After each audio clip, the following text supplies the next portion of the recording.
네, 유대인들에게 있어서 가장 큰 명절이죠. 가장 큰 명절인 6월절입니다. 그 6월절에 예수님이 예루살렘 성에 들어오십니다. 그렇죠? 우리가 계속 살펴보고 있는데도 예수님이 그 6월절에 자신을 이렇게 나타내시는, 그러면 예루살렘 성에 들어오십니다. 이때 많은 사람들이 왔겠죠. 그죠? 많은 사람들이 예수님을 보기 위해서 명절이기도 하고, 뭐 이스라엘 백성이야 당연히, 그죠? 그 남자들은 다 올라오게 되어 있었습니다. 그래서 그날에 이렇게 다 올라왔고, 그리고 이방인들도 이렇게 왔습니다. 그죠? 이방인들, 그 이방인들도 이렇게 보면 몇 명의 헬라인들이 예수님을 찾아와서 예수님을 만나기를 원했습니다. 그러자 예수님이 그것을 들으시고 어떤 말씀을 하시느냐면 때가 왔다라고 이렇게 말씀하십니다.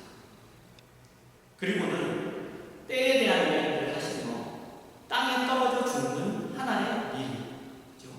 그 미래에 대한 이야기를 하십니다. 예수님이 헬라인들이 자신을 찾아와서 만나기를 원한다는 것을 듣고 때가 왔다고 하시고, 그래서 인자가 영광입니다. 그런 때가 왔다고 말씀하시죠. 사실 여러분, 이 장면은 하나님이 아브라함을 인도하셨을 때 그 하셨던 약속이 이루어지는 그런 장면입니다. 창세기 12장 1절에서 3절입니다. 여호와께서 아브라함에게 이르시되 너는 너의 고향과 친척과 아버지의 집을 떠나 내가 내게 보여줄 땅으로 가라. 내가 너로 큰 민족을 이루고 내게 복을 주어 내 이름을 창대하게 하리니 너는 복이 될지라.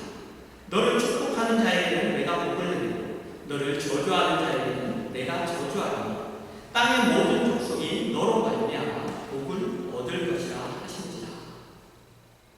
여러분, 예수님은 이 일을 이루러 오신 분입니다. 너로 말미암아 복을 얻을 것이다. 이 일을 이루러 오신 분입니다. 아브라함이 얻은 구원, 그것을 땅의 모든 족속에게 얻게 하십니다. 물론 예수님은 이스라엘 민족에게, 우리가 유대인이라고 그 유대인에게 먼저 오시고, 하나님은 인간이 무엇인지, 인간이 어떻게 진리와 생명에 대하여 외인이고 하나님에 대하여 죽은 자에게 설명하기 위하여, 그것을 설명하기 위하여 그렇게 한 민족을 선택하십니다. 한 민족을 선택해서 이제 설명하십니다. 그들이 선택된 다른 이유는 없습니다. 그들은 단지 어떻게 보면 한 샘플에 불과하죠. 모든 만민의, 모든 민족의 한 샘플에 불과합니다. 그들에게 하나님이 간섭하십니다. 그들의 역사에 기적으로 간섭하십니다. 그 이스라엘 민족의 역사 자체가 하나님의 간섭의 손길입니다. 그러나 그들은 하나님을 모르죠. 그들은 하나님을 모릅니다. 하나님을 제대로 섬기지 못합니다. 그런 그들을 이제 예수님이 오셔서 그들을 구원하십니다. 그러나 이 일은 그들만을 위한 일이 아니죠. 그들만을 위한 일이 아니라 방금 읽은 말씀대로 하나님이 처음부터 택하시고 예정하셨던 그 자녀들을 위한 일입니다. 그리고 예수님이 그 일을 어떻게 이루실 것인가를 보여주는 것이 바로 땅에 떨어져 죽는 하나의 일입니다. 땅에 떨어져 죽는 하나의 일. 오늘 본문 23절에서 24절입니다. 예수께서 대답하여 이르시되 인자가 영광을 얻을 때가 왔다. 내가 진실로 진실로 너희에게 한 알의 밀이 땅에 떨어져 죽지 않으면 한 알 그대로 있고 죽으면 많은 열매를 맺느니라. 여러분, 땅에 떨어져 죽는 한 알의 밀, 그래서 맺게 되는 많은 열매, 이것은 굉장히 중요한 표현입니다. 예수님이 구원에 대하여 이야기하시며 이 표현을 사용하십니다. 그래서 오늘은 우리가 이 표현이 가지는 그 의미를 우리가 함께 살펴보려고 합니다. 여러분, 요한복음 3장 3절에서 8절을 제가 읽도록 하겠습니다. 예수께서 대답하여 이르시되 진실로 진실로 내게 이르노니 사람이 거듭나지 아니하면 하나님의 나라를 볼 수 없느니라. 니고데모가 이르되 사람이 늙으면 어떻게 날 수 있사옵나이까? 두 번째 목회에 들어갔다가 날 수 있사옵나이까? 예수께서 대답하시되 진실로 진실로 내게 이르노니 사람이 물과 성령으로 나지 아니하면 하나님의 나라에 들어갈 수 없느니라. 육으로 난 것은 육이요 영으로 난 것은 영이니 내가 내게 거듭나야 하겠다 하는 말을 놀랍게 여기지 말라. 바람이 이리 오는데 내가 그 소리는 들어도 어디서 와서 어디로 가는지 알지 못하나니 성령으로 난 사람도 다 그러하니라. 아멘. 여러분, 거듭난다고 그러십니까? 여러분, 거듭남이 뭔지 아십니까? 거듭남. 혹시 이렇게 알고 계시는 분들도 계신 것 같아요. 이렇게 예전에 모임을 하다 보면 이 거듭남이 예전과 다른 모습, 그죠? 예전과 다른 모습. 우리 거듭났다 그럴 때 우리 그런 말 사용하죠. 옛날에 막 이렇게 살았다가 지금은 그렇게 살지 않아서 이제 거듭났다.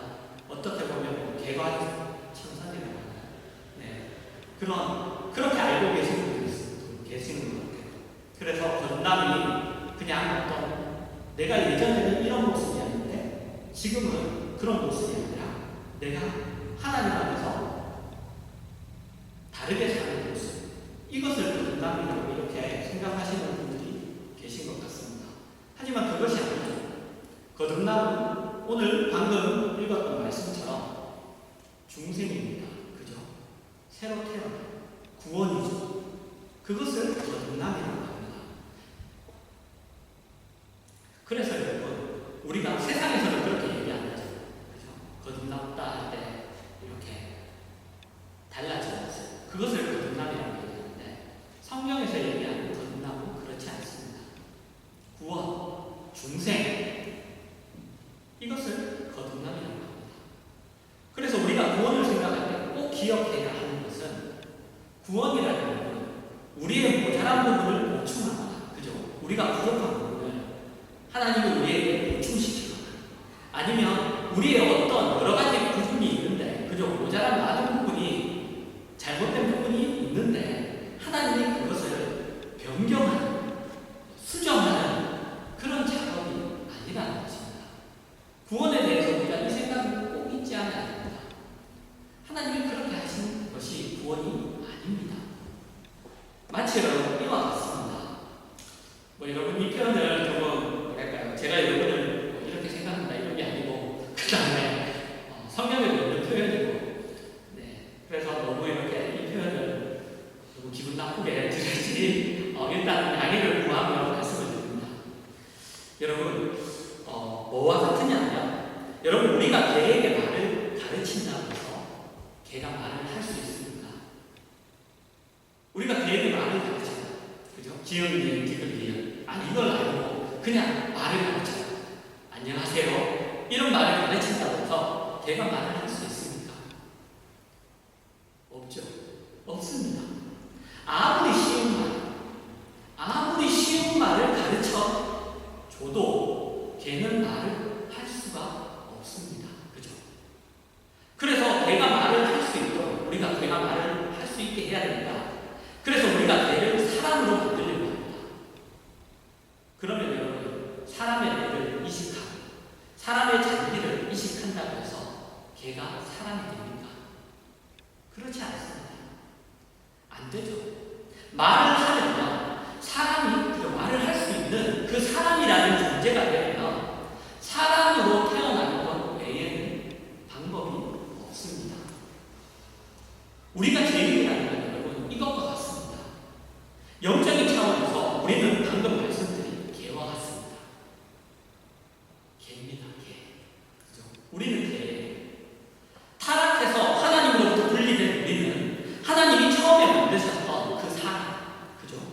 하나님이 처음에 만드셨던 그 사람과는 전혀 다른 존재가 되었습니다. 예를 들면 개가 된 거죠. 그죠? 개가 된 겁니다. 아무리 말을 가르쳐도 말을 할 수가 없습니다.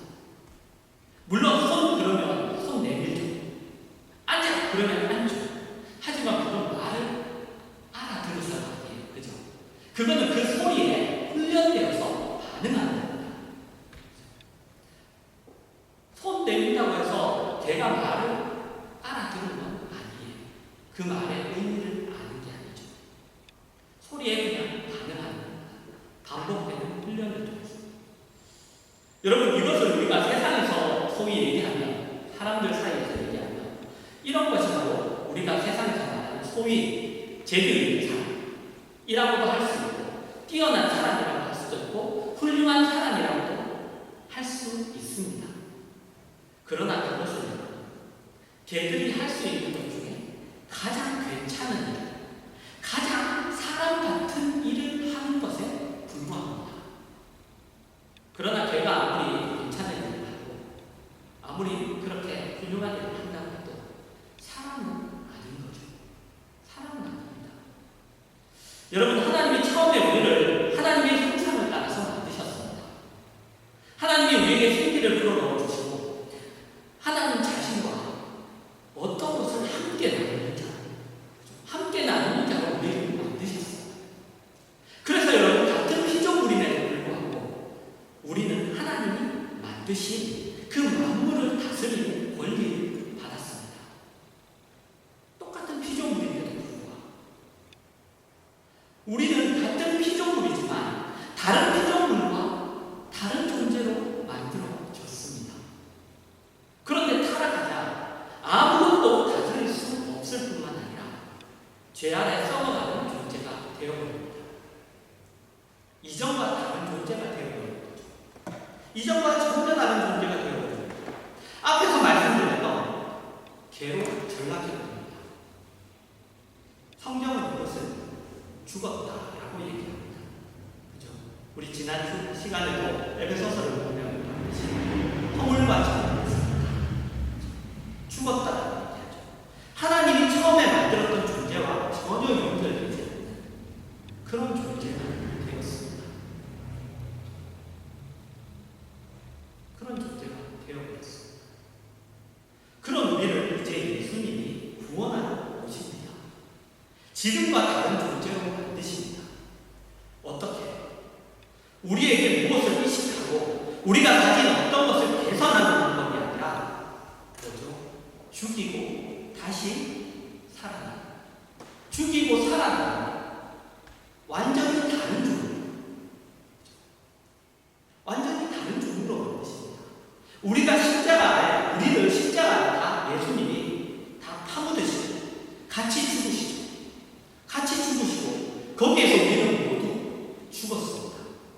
모두 죽고, 그리고는 우리를 이전에 예수 그리스도가 가졌던, 하나님이 계획하셨던 그 참 사랑, 그 인류, 그 주는 그것으로 다시 태어나게 하십니다.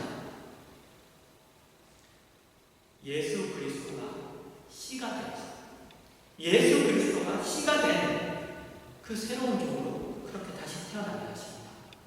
여러분, 이것이 많은 열매를 맺는 땅에 떨어져 죽는 하나의 미래입니다. 그런 의미에서 여러분, 우리는 이제 예전의 내가 아닙니다. 예전의 내가 아니에요. 옛날의 나와는 지금 다른 나입니다. 완전히 다른 나예요. 그런데 우리가 외적으로 바뀐 것이 없으니까 자꾸 그것을 혼동합니다. 그죠? 바뀐 것이 없으니까. 믿고 나서, 구원을 얻고 나서, 구원을 얻기 전에 우리가 막 이렇게, 내가 이렇게 바뀐 것이 없으니까 자꾸 혼동하죠. 그러나 그렇지 않습니다. 우리는 완전히 달라요. 어떻게 알 수 있나요? 첫 번째, 먼저는 우리는 이제 하나님의 음성을 들으며 하나님의 말씀인 줄 알고 하나님이 싫어하시는 일을 하면 불안한 사람이 되었습니다. 그죠? 하나님이 싫어하시는 일을 안 하는 건 아니지만, 하지만 하고 나면 마음이 불안하죠. 그죠? 이렇게 뒷골이 이렇게 땡기고 그런 사람이 되어요. 그리고 여러분, 뭐 우리 중에도 계시지만 집사가 되었죠. 집사가 된 분이 계십니다. 어느 날 하다가 자신을 발견합니다. 그죠? 그냥 뭐 이렇게 하다가 그냥 신앙생활 하다가 어느 날 집사가 자신을 발견해요. 하나도 변화가 없는 것 같은데. 그리고 집사가 된 지도 꽤 오래됐죠. 그죠? 꽤 오래됐습니다. 아무것도 한 것이 없는데. 그리고 예수를 믿는 것은 뭐라 그러던 사람. 그죠? 저거 또 예수를 믿는 걸 막 조롱하고 그랬던 사람이 여기 앉아있죠. 그죠? 여기 앉아있어요. 그것도 벌써 앉아있은 지 오래됐죠. 그죠? 오래됐죠. 여러분, 친구들이 점점 주일에 안 부르죠. 놀자고 안 불러요. 네, 옛날에는 불렀는데, 이제는, 쟤는 불러도 소용없다. 얘는 뭐, 맨날 부르면은, 뭐, 교회에 가고, 안 불러요. 부르지 않습니다. 우리는 점점 자기 자신의 그런 변화를 우리는 사실 잘 몰라요. 우리 자신을. 오히려 누가 합니다. 그죠? 옆에서 하죠. 옆에서 합니다. 본인은 잘 모르지만 우리는 속사람이 살아나는 거예요. 속사람이 살아나고 생명이 안에서 살아나고 그리고 꽃을 피우고 있는 그런 존재입니다. 여러분, 고린도후서 5장 14절입니다. 그리스도의 사랑이 우리를 강권하시는도다. 우리가 생각하는데 한 사람이 모든 사람을 대신하여 죽었은즉 모든 사람이 죽은 것이다. 우리가 죽었습니다. 우리가 속해 있던, 그 전에 속해 있던 중이, 그 중이 이제는 없어졌거든요. 15절입니다. 그가 모든 사람을 대신하여 죽으시면 살아있는 자들로 하여금 다시는 그들 자신을 위하여 살지 않고 오직 그들을 대신하여 죽었다가 다시 살아나신 이를 위하여 살게 하려 합니다. 우리는 이제 이전과 다른 종으로 태어났습니다. 그리고 예수 그리스도를 모델로 하여 그를 본받는 그 종, 그죠?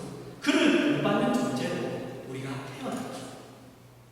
16절과 17절입니다. 그러므로 우리가 이제부터는 어떤 사람도 육신을 따라 알지 않는다. 비록 우리가 그리스도도 육신을 따라 알았으나 이제부터는 그같이 알지 아니한다. 그런즉 누구든지 그리스도 안에 있으면 새로운 피조물이라. 이전 것은 지나갔으니 보라 새 것이 되었다. 우리는 육신의 변화는 있지만 영으로는 완전히 다른 종입니다. 다른 존재가 됩니다. 그래서 육신을 따라 알지 않습니다. 육신대로 보지 않습니다. 여러분, 그리스도인 중에 나쁜 일 하는 그리스도인들이 있죠. 나쁜 일 하는 그리스도인들이 있습니다. 그들을 그리스도인이 아니다라고 얘기할 수 있습니까? 그들을 그리스도인이 아니라고 얘기할 수 있나요? 그렇지 않습니다. 그들이 그리스도인이 아니다. 그렇지 않아요. 오히려 얘기하려면 C.S. 루이스가 얘기한 것처럼 나쁜 그리스도인이라고, 나쁜 그리스도인이라고 이렇게 사실 표현하는 게 그저 적절한 표현인 것 같습니다. 그죠? 우리는 육신대로 보지 않습니다. 육신대로 알지 않아요. 우리가 크게 변한 게 없어도 이미 다른 종입니다. 이미 다른 종입니다. 여러분, 구원이란 대단히 놀라운 것입니다. 이번 주도 놀랍다는 이야기를 또 하는데 굉장히 놀라운 거예요. 하나님이 죄 가운데 죽을 수밖에 없는 우리를 그냥 용서해 주시고 우리를 이렇게 오라고 하셔서 그래서 이제 우리가 그분 앞에 가기만 하면 된다. 이게 아니에요. 구원이란 이게 아닙니다. 이것이 아니라 너희들 다 와. 너희들 다 나에게 와. 이렇게 해놓고 우리를 파묻고 죽인 거예요. 우리를 파묻고 죽인 겁니다. 그래서 새로 태어나야 합니다. 우리가 새로 태어나는 거예요. 옛날에 나는 없어지고 이제 다른 사람입니다. 얼마나 다르냐. 성경의 얘기대로 하면 동에서 서가 먼 것 같이, 동에서 서와 먼 것 같이, 그리고 하나님이 내가 그들의 악행을 사하고 다시는 그 죄를 기억하지 아니하리라. 그만큼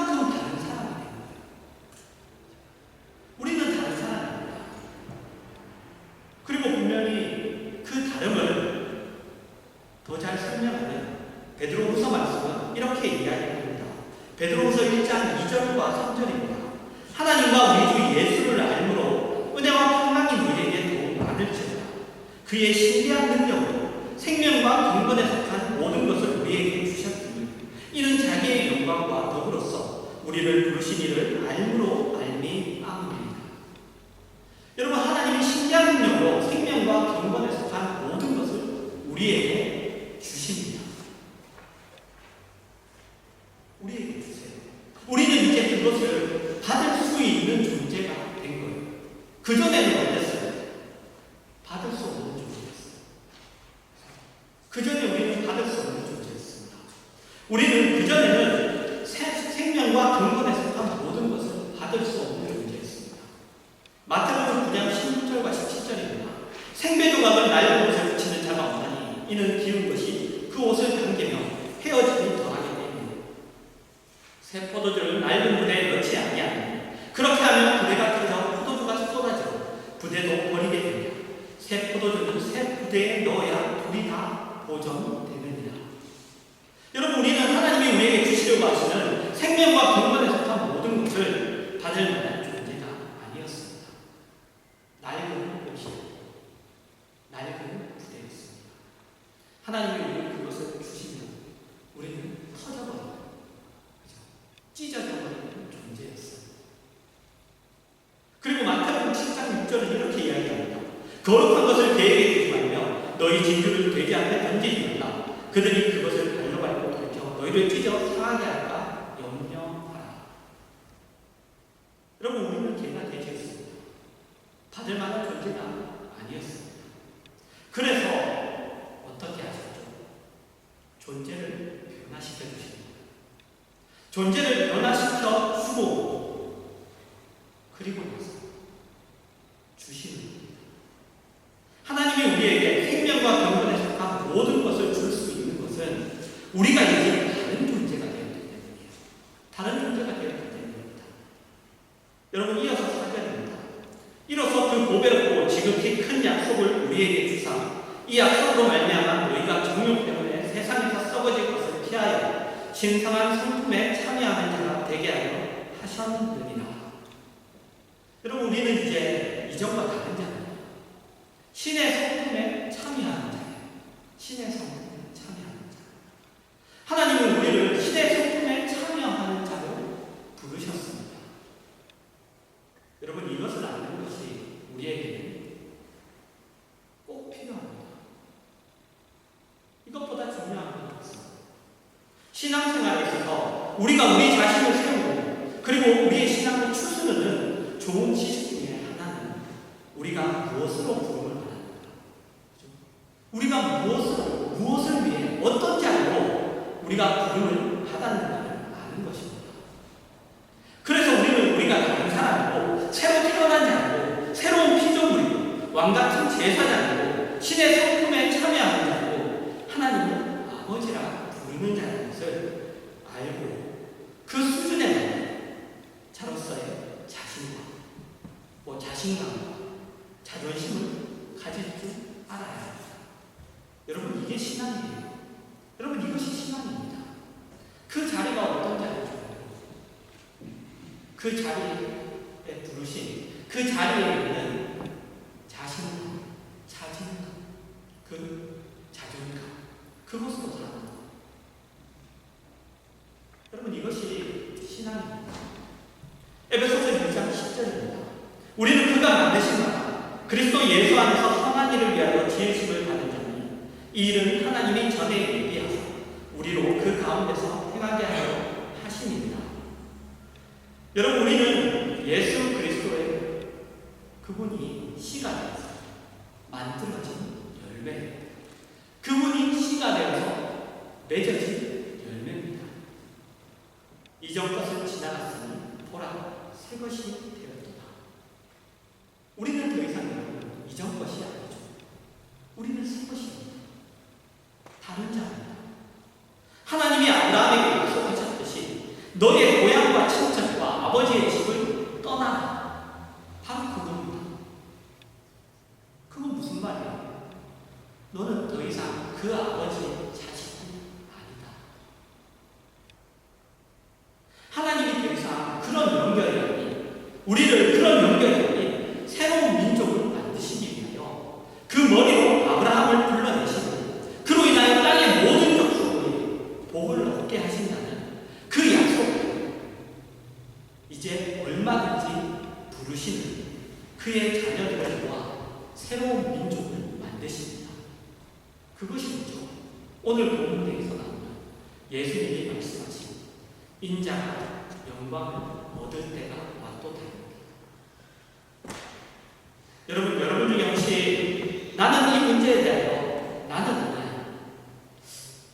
해당되지 않아 라고 생각하시는 분이 계십니까? 나는 열주대냐도 아니고 이스라엘 백성도 아니야. 그럼 여러분 헬라인이라고 생각하십시오. 헬라인. 여러분 헬라인이 오기까지 때는 차지 않습니다. 헬라인이 오기까지. 예수님이 한 번도 때가 왔도다라고 얘기하지 않으셨어요. 그 전까지.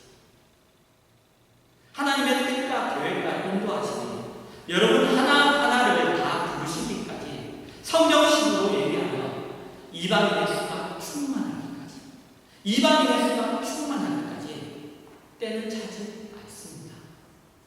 말하자면 각 사람, 주께서 계획하시고 부르시고 인도하신 그 각 사람을 그가 이전에 어떤 존재였다, 어떻게 살았다, 그가 이전에 무엇을 하고 있다, 어떤 사람든 상관없이 새로운 종족으로, 새로운 민족으로 만들어내시는데 모두를 초대하셔서 동일한 권능과 사랑과 영광과 고귀한 성품으로 우리를 재창조하시는 겁니다. 이전 것은 지나갔습니다. 이제 새 것입니다. 이전의 삶을 여러분 돌아보지 마시고, 그죠? 이전의 삶을 돌아보지 마시고 여러분에게 허락된 이 구원의 놀라운 축복들, 그죠? 이제 다른 존재가 된 거예요. 이 놀라운 축복들을 누리시며 여러분 앞에 놓여 있는 그 생애를 감사와 기쁨으로, 그 감사와 기쁨으로 여러분의 생애를 걸어가시는 여러분 모두의 신앙 인생이 되시기를 주님의 이름으로 축복합니다.